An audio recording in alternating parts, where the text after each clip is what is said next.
Hi, this is Michael Buffer, and you're listening to the voice of the people. Let's get ready for Boxing Voice. BoxingVoice.com.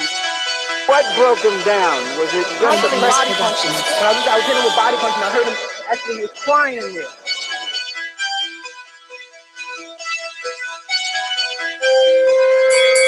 You're saying that Gibbs was crying when you hit him? When did that happen? And perhaps the fourth round on. BoxingVoice.com. So that you knew you had him by that time. Absolutely, I knew he was tough and taking those punches. Gennady Golovkin.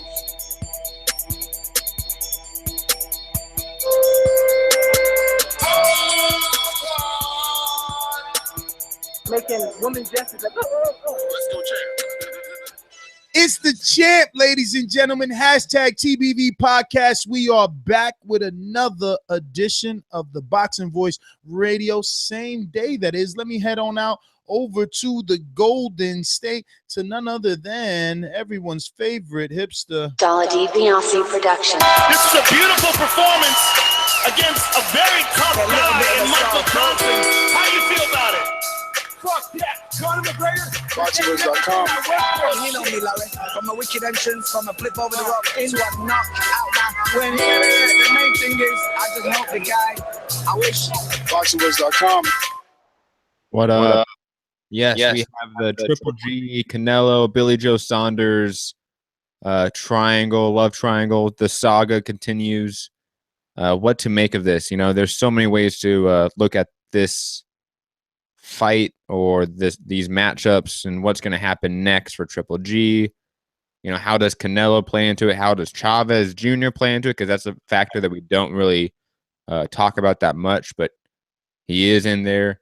And then we have Billy Joe Saunders really just going off on throughout the media, calling out Triple G, saying that he has no balls, that he needs to sign the contract, that he's waiting with the pen in his hand. So it's just a lot of ways to look at this storyline. So I can't wait to get into it. Storyline.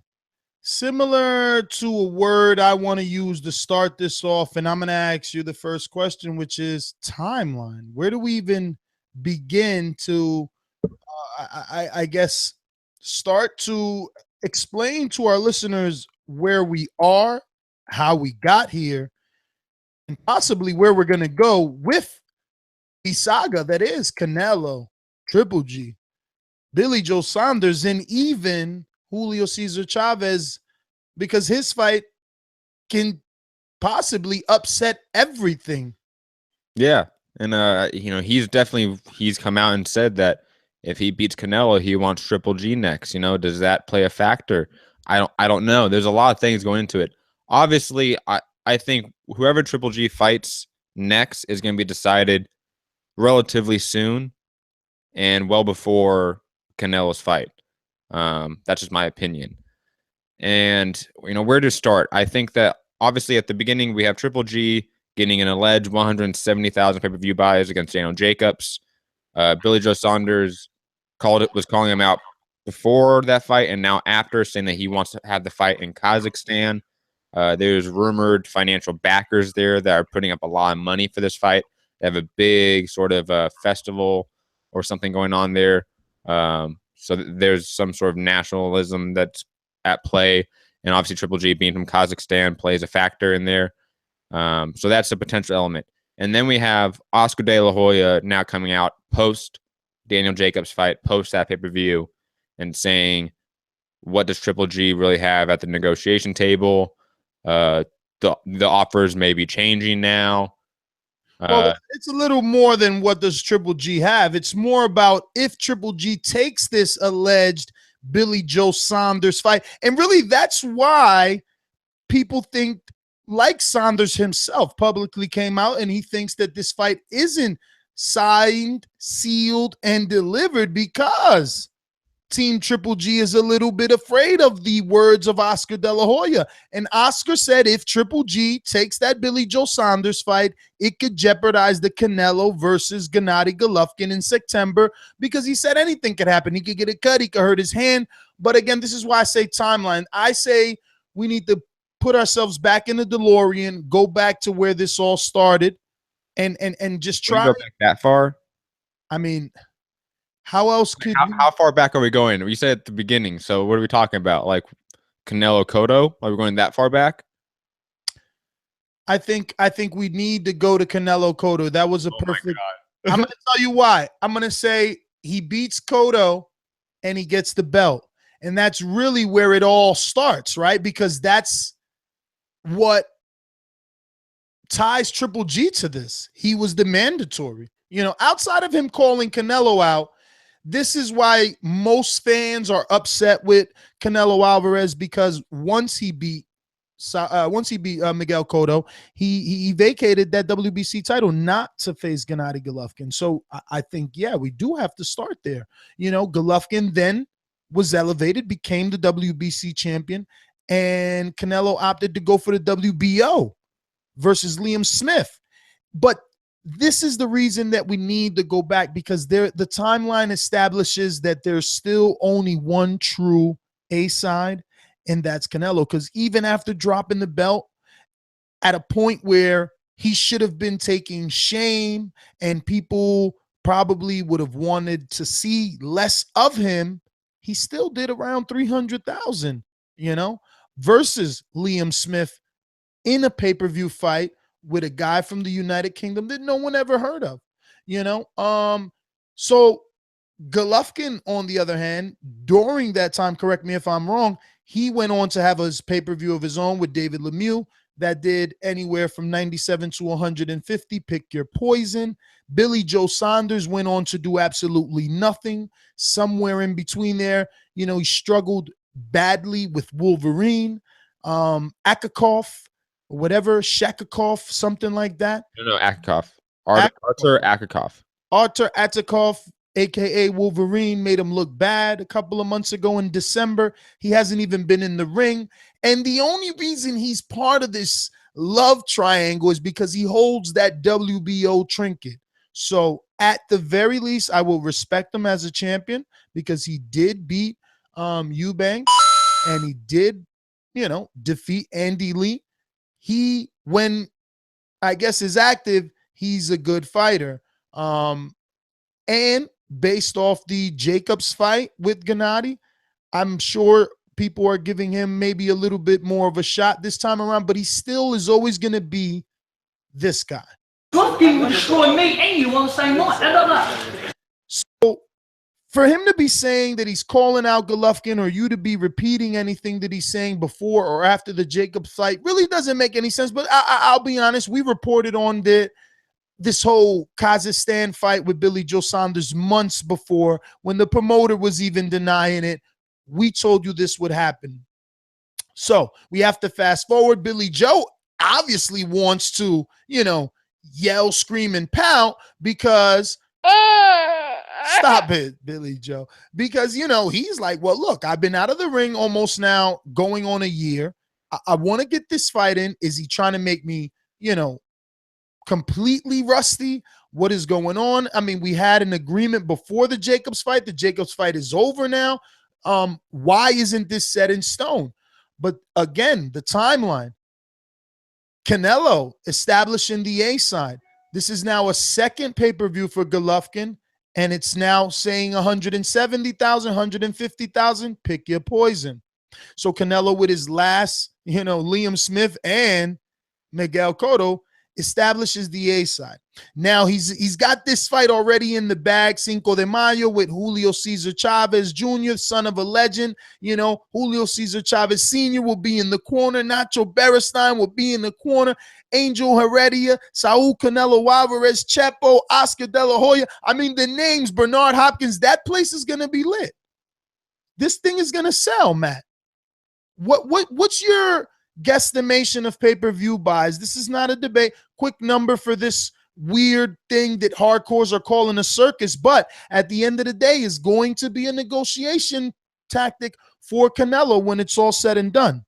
I think Canelo Chavez does around the 750,000 pay-per-view mark. Now, here is the last piece of evidence or information that we need to interject before we can go to the phone lines is if he is correct. And I mean, Matt, And Matt's our hipster, right? But if he is correct and this thing does around 700, I was going to say $1 million, right? I've been saying $1 million, but I'm going to be inconsistent today. And because Matt said 7, I'll let him go with the high end. I'll say 500. So as a whole, we're talking from 5 to 7.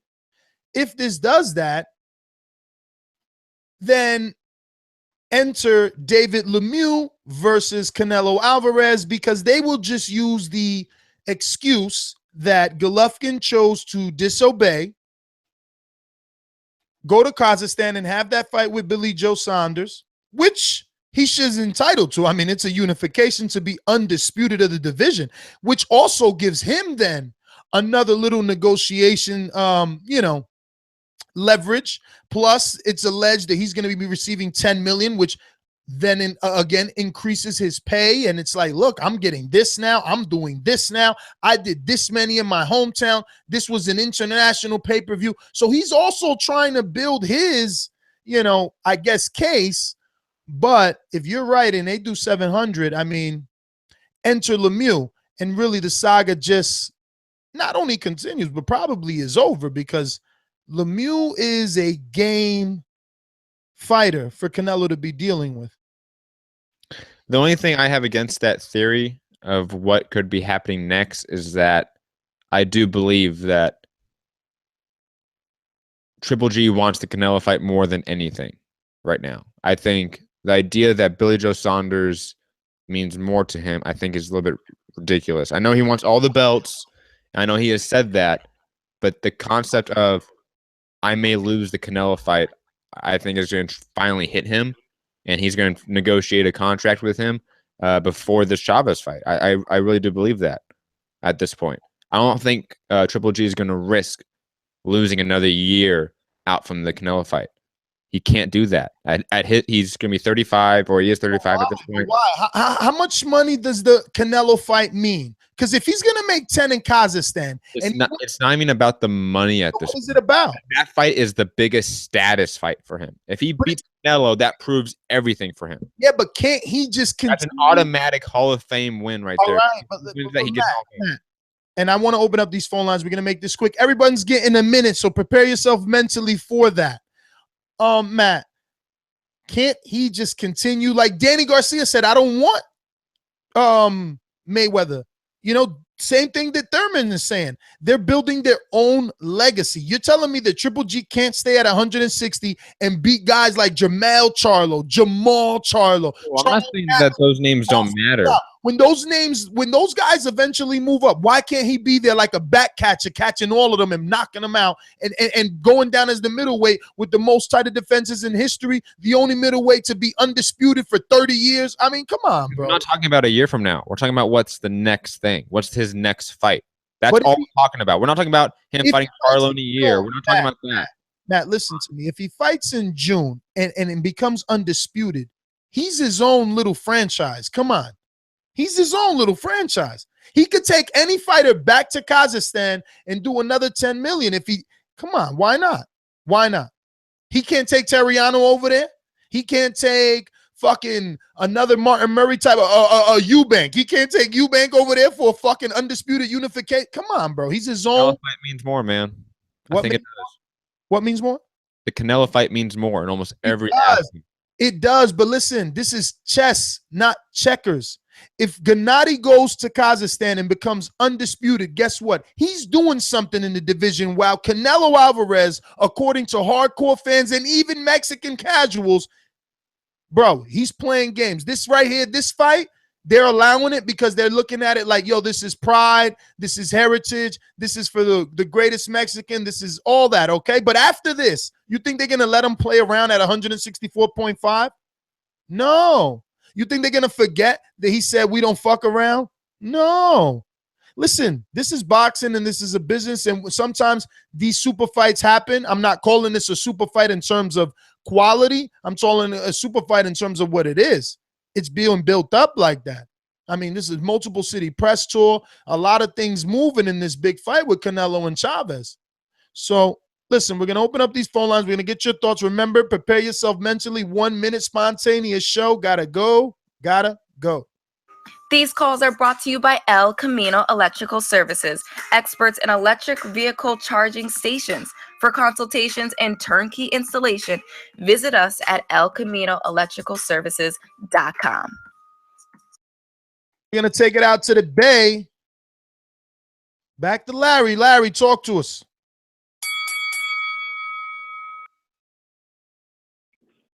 Hey, my bad, y'all.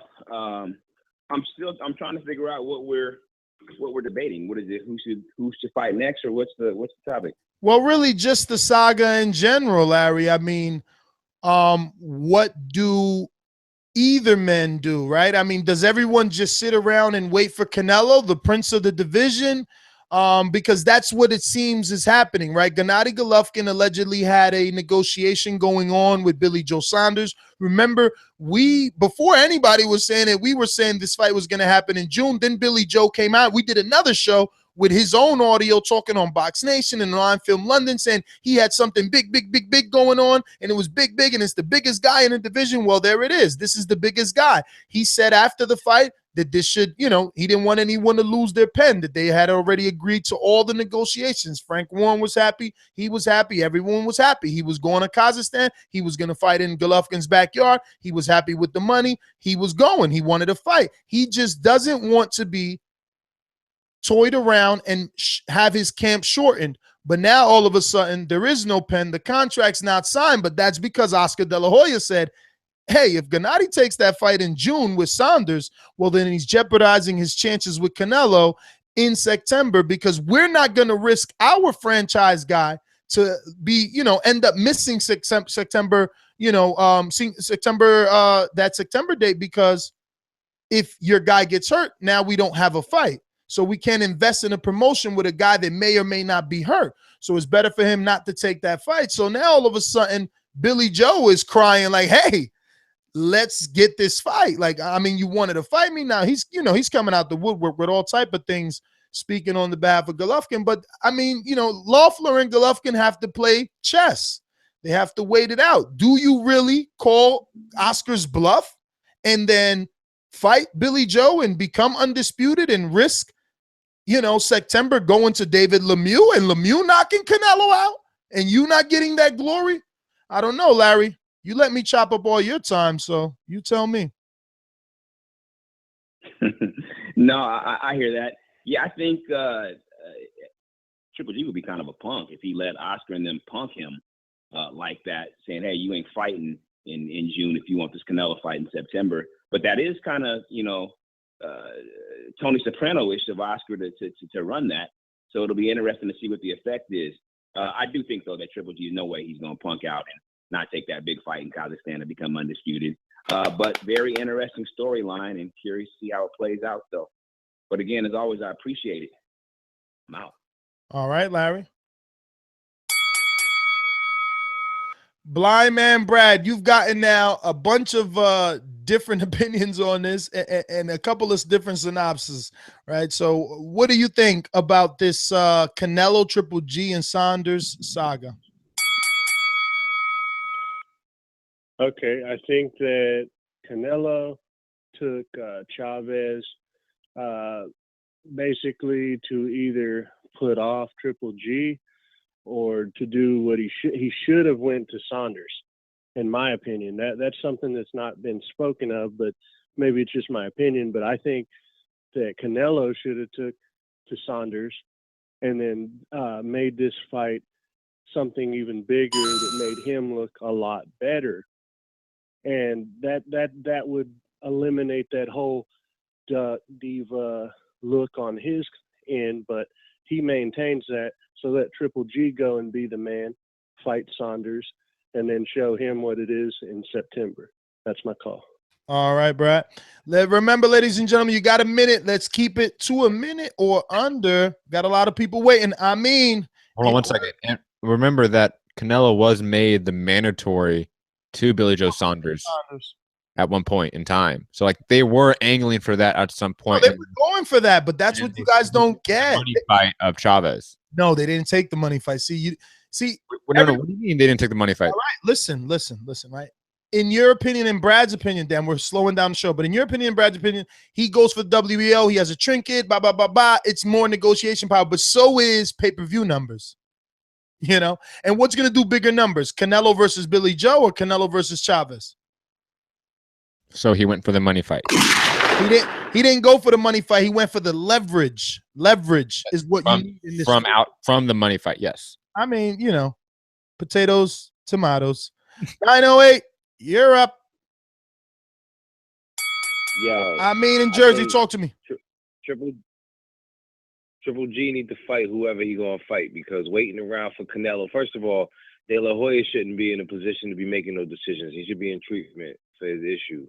His judgment is impaired. I'm not anything he's saying. Let Eric Gomez make the decision, because there's absolutely no real positive intent to put Canelo in the ring with Triple G. We all know this. So for for Triple G to even think he should listen to anything that man is saying, he's blowing his own career. And that's pretty much it. Y'all can move on. Let the next man get up. I mean, as always, heading out to Texas. Class and bound. Talk to us. Hey, so yeah, with this all going on, I mean, I've said it before. Oscar De La Hoya is like the real issue for this fight not happening, and I've already given you guys the evidence on why that is. And Max Kellerman had called it, and everyone was talking about, oh, it's a big deal, but it's like I had already said this. Like, we knew what was happening. Canelo believes in himself. Oscar knows better than that. That's why like with all that's going on, I was surprised that they didn't go for the Billy Joe Saunders fight. But what you said made a lot of sense, though, because Chavez, like, you know, that's a big fight. That's going to do over 500,000. That's going to be bigger than Canelo Khan, which I'm surprised did as well as it did. But in terms of that, if Canelo fights Chavez and Billy Joe Saunders fights Triple G, and you said Canelo Lemieux would be up next, most people wouldn't be too upset about Canelo Lemieux because people rate Lemieux highly. So, I mean, it's just another ploy for him. He honestly needs to get out of Canelo's career. Cut it. Ooh, 1 minute. But Class and Val, you know we love you. Don't take it personal. Jay in Orlando, you're up. Hey, Oscar De La Hoya might be an alcoholic. He might be dressing in cross-dressing clothes, but he has got Canelo in the position where you need to be at. Canelo is the A side with no belts. Canelo has the pay-per-view power, so he holds all of the power. I don't know if you guys saw the interview, but there's an interview going on with Abel Sanchez saying that after they get the fight with Billy Joe, they're talking about moving up to 168. Did you guys see that interview that's on the internet? No. I didn't. Ness, did you see it? The interview. So you guys, nah. Send me a link, Jay. That changes everything. I'll send you a link. A link, but is it? You said an interview with Sanchez? Yeah, it was with Abel Sanchez. Yeah, I mean, what does it really change? Come on. It's new. But what does it really change? Sanchez has been saying things. What does it do? What it does to me? What it does to me is that I've been holding Triple G in a high regard. But if he does that, he's a ducker. If he does what? The guy where you want him to be at. If he does what? 168 after the Billy Joe fight. Who's he ducking? Who's he ducking if he moves to 168 after Billy Joe? He's ducking Canelo. Jay, you know your minute is up, right? So don't take this personal, but I gotta go. Yeah, listen, you better call back another day. But you hear this guy? How the fuck does a dude get all the titles in the division, then decides to move up, and he's ducking someone who's already been making it extremely difficult to fight? Jay, man. Yeah, you can't say he's ducking Canelo, but you could say like maybe he's like avoiding a rematch with Jacobs. That's a problem. The only string the only thing you can probably say. Listen, and I'm not trying to be disrespectful to anyone, but any weirdo hangs on that string that Triple G is ducking because he fucking didn't want to give a rematch to. I mean, he moved up because he didn't want to rematch Jacobs. That's just insane. Like, going up in the division is dangerous. So like that, especially if like a James DeGale or like Gilberto Ramirez, like that'd be impressive. You know, this is what happens when we make guys, you know, put their thoughts in 1 minute. Jay, ashamed of you. Ashamed, I'm telling you. Ashamed. 585, you're up. First time caller? 585, first time caller? 585, going once. Nah, this is Who? Hello? Who? Hey, what's up? This is Dwayne from Rochester. Not first time caller. Dwayne from Rochester. What's up, brother? You got a minute. Yeah. Okay. Yeah. I don't understand why Triple G can't just wait until the after the Canelo fight and then try to see if they can make the fight like Oscar was saying in September. And if he can't, if they don't make the fight, then go to Billy Joe Saunders. I think it's not gonna hurt him to wait. I mean, I just feel I want to see the fight. I think everybody want to see the fight. I don't feel how bad it's going to be for him to wait until May, until after the fight. You're serious? You're serious? Just wait. Hey, man. Well, thanks for calling in, Dwayne from Rochester. We're going to make sure we get you down. We don't want you that's the home of Willie Monroe, too, man. We can't be forgetting you. Matt, save that. And I like what he said, though. Why can't Triple G just wait, Matt? I mean, think about it. If you wait, you at least put the ball back in the court of Oscar and Canelo. And if he wins this fight with Cesar Chavez Jr. and doesn't give him a signed, sealed deal, then the world says Canelo's a ducker. Triple G then makes a September, December fight with Billy Joe. He could even tell Billy Joe, here's your contract. It's contingent on, what the fuck happens with Canelo. Because really, where is Billy Joe going to go? Unless Canelo gives him a backdoor offer, what's the biggest fight Billy Joe could get at 160? And remember that for Triple G, it's not about Billy Joe Saunders. It's about that belt. Exactly. That's the only thing that's the only reason why Billy Joe Saunders is in this equation. If it was anyone else with that belt, it would be his name instead of Billy Joe Saunders. Let's be real. So let's move on. We're going to get to some more callers here. I'm sorry. Did I cut you off? I sure did. I was going to finish up saying that, like, I agree that I think Golovkin should wait because it does put all the pressure back on Canelo, back on Oscar, and that's where we're really going to tell if it's a duck again, because they're talking a lot now. Oscar's talking a lot now. Canelo's talking a lot now about Golovkin. Let's see what they do. Let's put the money where the mouth is. Golovkin wait till after May 5th or whatever, and let's see what happens. I don't know why that's so hard to ask. I'll be honest with you. If I'm Lothar, I go back to the United Kingdom, man. I go to the Eubanks. I go to the Eubanks, bro. 612. We going to Mr. Watson, MLPLS. No, MPLS. More paper, less stress. What up? 1 minute.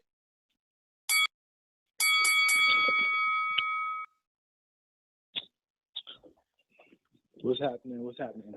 Gentlemen, y'all a bit off guard, but I'll use my 52 seconds as best as possible. I think this whole thing is kind of a joke, but I think Golovkin should actually go ahead and fight Billy Joe Saunders. Don't put your career on hold for Canelo. It already sounds like there's some plans for him to move up in the division. So, I mean, sure, that's the pie in the sky. That's the goose, but Canelo's playing games, man. He ain't going to do nothing but these circus fights. Fight Golovkin unless he absolutely has to. That was proven last summer. You know what I'm saying? When he had the opportunity to, he was the WBC belt, and he literally gave it to Golovkin. It wasn't no money line like Chavez now. You know what I'm saying? So, I don't know, man. I think it's a joke. And like y'all said, Billy Joe is just in there to get his belt.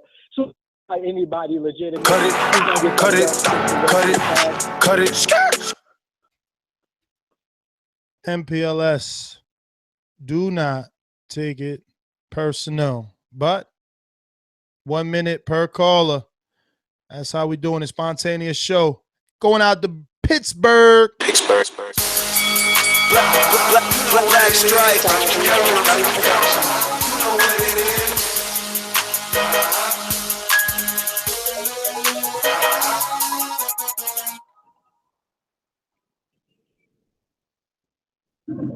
What up, Boxing Voice? Bruce, Yo. what up? Hey, you ain't got to worry about it. He ain't going nowhere. He ain't moving up to 168 because his boogeyman said that after Kovalev, if Triple G moves up to 168, Andre Ward is going back down to middleweight. That came straight out of Virgil Hunter's mouth. Super middleweight. Super middleweight. So don't worry about it. Yeah, super middleweight. My bad. And so you don't have to worry about him moving up. That's not going to happen. I mean, Bruce, we both know he could move up. I did hear. We both know he could move up and act like Canelo, because at 68, Golovkin is Canelo. Who's bigger than Golovkin at 68? Who's the bigger draw? Who's the A side? Golovkin's the A side versus all those guys. Against Ward? Well, I mean, Ward, listen, Golovkin would be moving up, right? So his first fight's going to be a big fight already. It'll probably be a pay-per-view. Ward would have to be moving down, right? And in moving down, he's going to try and negotiate an immediate fight with Golovkin. He ain't going to move down and fight another Alexander Brand at that division, is he? How do you think he's going to do it? And come on, it was Virgil Hunter just saying something. He is middleweight still. Bruce, you don't believe Ward's coming down? Come on, man. I'd like to see him fight. Hey, that'll be a nice way to stiff it to everybody that wants him to rematch Kovalev if he comes back down. That is fucked up. Listen, Bruce, you only got a minute. We out, even though we love you, but you could definitely exercise that boomerang. We're going to get the Nelson. Go. Hey, what's up, fellas? I don't think Oscar is trying to say that he can't fight Billy Joe. I think he's afraid of Triple G losing a little bit of his team, man. He didn't look good against Jacob. He didn't look good against Brooke. And I'm 100% sure against Billy Joe, a southpaw, 6 foot, moving backwards. He's not going to look good against Billy. He might win the fight, but he's going to lose a lot of the steam that he's got to make the big Canelo fight. So it's not a threat like he's not going to fight him. It's just, I think he's afraid he's not going to look good. So, and that would take the chances of the fight happening. So I think it makes sense. Don't fight Billy, because he's going to make it an awkward fight. You didn't see what Jacobs did with his southpaw stand with Triple G. Imagine Billy. He's a natural southpaw, 6 feet tall. He's going to make it an ugly fight, man. It's not going to be a good looking fight. Yeah, that's the way I see it. You know what I mean? If he goes fight Billy Nelson, he has a big chance of just losing. Good night. That's your minute, brother. But let me tell you something. Why does everybody bring up this Jacob Southpaw shit? Didn't the guy get? Am I the only one that seen him get dropped when he turned Southpaw? Hey, Gennaro in the chat, I know you're the biggest freaking Triple G fan outside of MD. Didn't you see Jacobs get dropped when he turned a Southpaw? What's going on with this Southpaw guy? The reason why some people think he was effective out of the southpaw is that it negated the jab by Triple G. Yeah, it negated the jab and opened up the straight right. The drop. True. But Triple G was winning that fight off of the jab. Let me tell you something. Let me just remind the world. He was so open when he switched to southpaw that Triple G not only landed the punch that dropped him, but an extra one after that. Remember? Please listen. One combination from Toronto. What? I said you're talking about one combination instead of the whole fight. You have to look at the whole fight. Cue the MD laugh. Savage in Toronto. What up? What's up, boys? What's up, boys? You got to go check out the Box Nation YouTube channel. Frank Warren dropped a little interview today talking about how Billy Joe and Golovkin was supposed to sign for this week, and if they don't sign and don't make the fight this week, they're fucking moving it right on. Billy Joe's going to fight someone else. But I see it happening. Yeah, someone no one ever heard of else. Hopefully. Yeah, exactly. Some bum probably. But then we should just go to Kazakhstan, unify, and then that's supposedly in June. And then after in September, Canelo and the GG go at it. And then at least Canelo's got a full unification he can win. It's just one fight, and he doesn't even have to do any of the work, and he can just swoop in on the titles. So that makes the most sense. All right, boys, take it easy. That's my call. Savage, great call. I cannot believe that, I'm over here getting in the hot seat with my girl and there's like no thumbs up. Like, you guys do not appreciate 2 shows back to back. Like, where are the thumbs up? Future President of Past hitting the thumbs up helps with the visibility of the show, puts it in front of more viewers, so those viewers become callers. Callers become characters. And then those people end up at the TBV Appreciation Night and become your brothers and sisters. Stop playing and hit that thumbs up. Share this show. Help it grow. Going out to our last caller of the night, Yusef. What up in H-Town?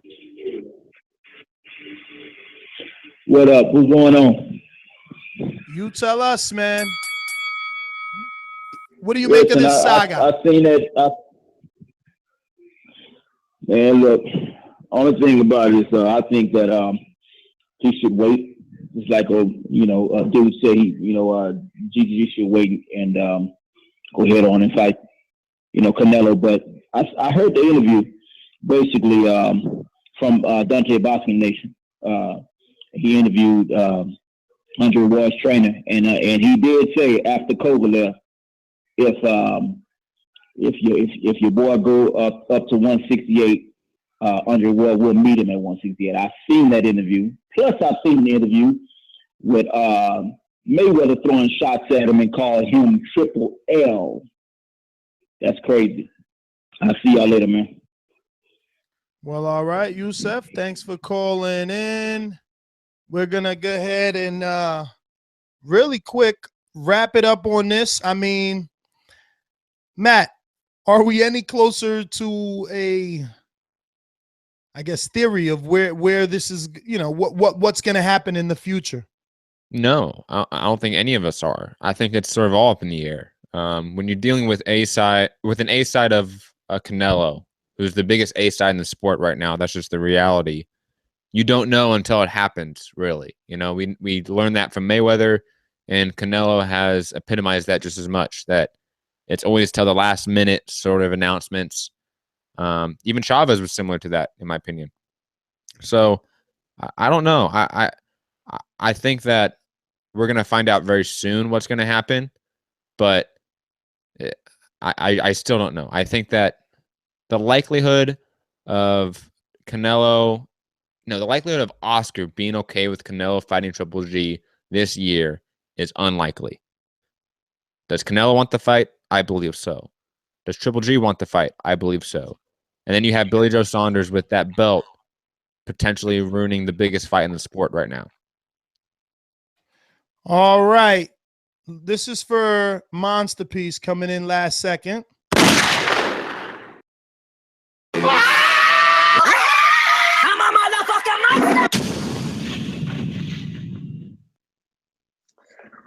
Last but not least, the Monster Piece. What's up? Monster exercising her bat phone privileges. Finally got hip to Skype, Matt. Oh, damn. She's learning how to use a computer. Impressive.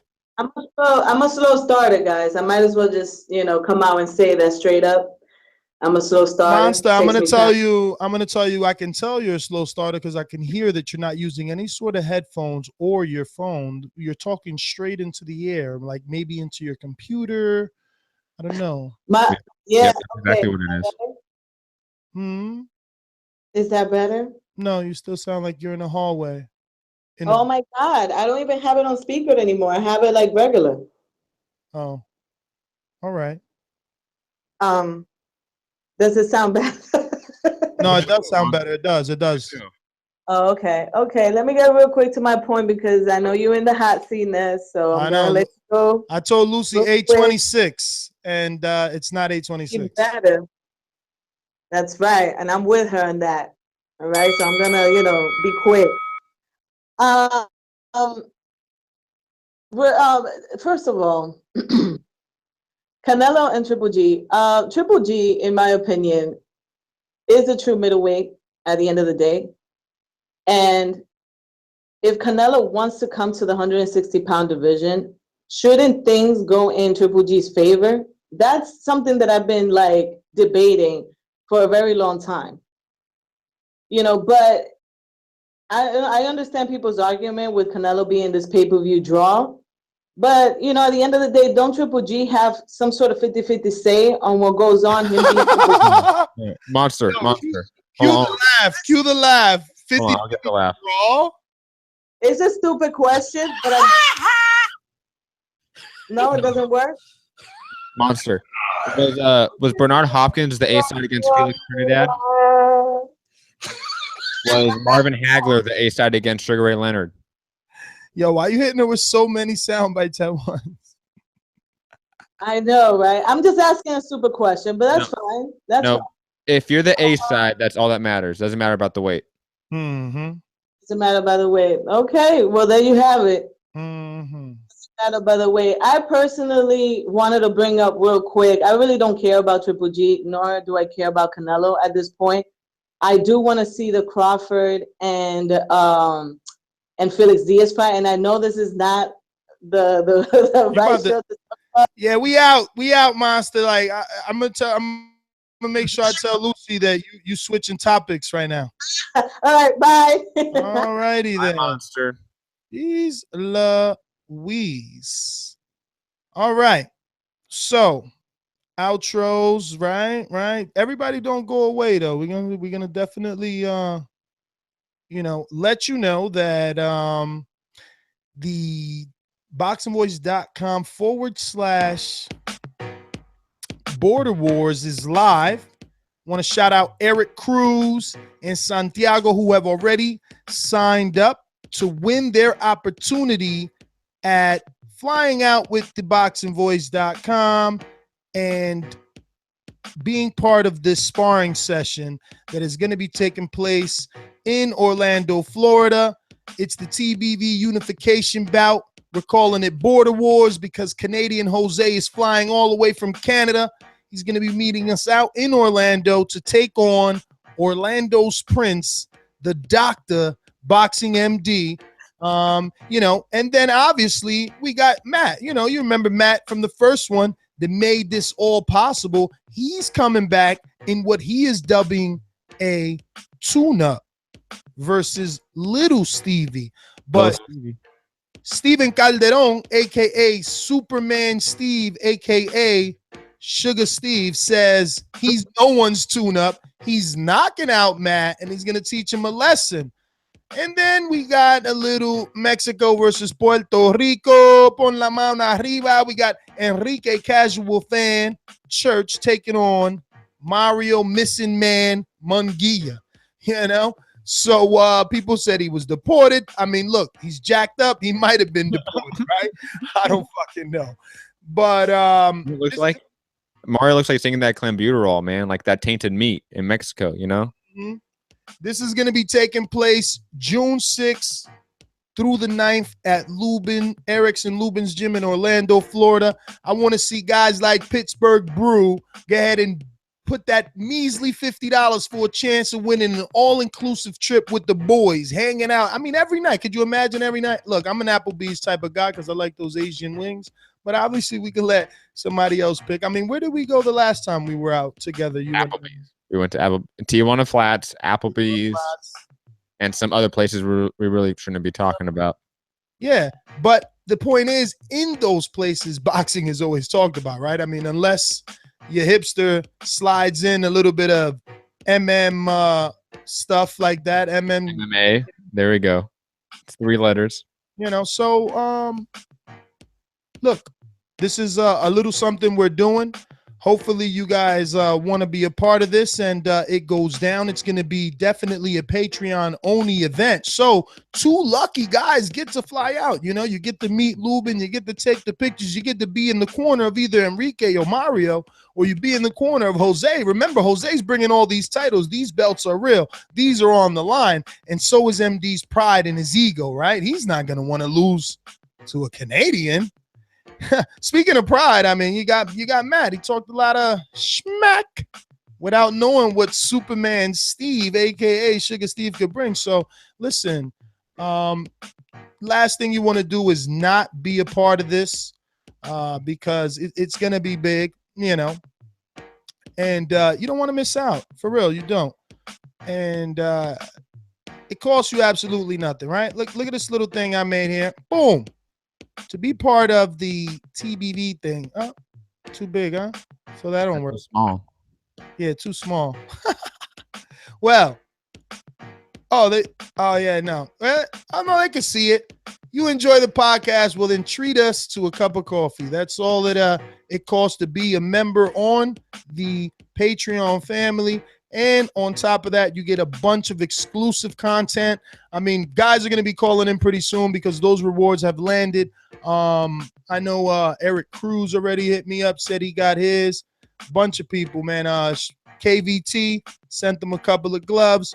So definitely treating our Patreons with the utmost love. I want to thank everyone that tuned in. I am your host, NestGTO. Find me on Instagram and Twitter at NestGTO. And you can catch my co-host and producer at Mixed Combat News on Twitter and my MMA podcast, Mixed Combat Radios on Patreon, SoundCloud, YouTube, iTunes, Facebook, etc. Peace. Later.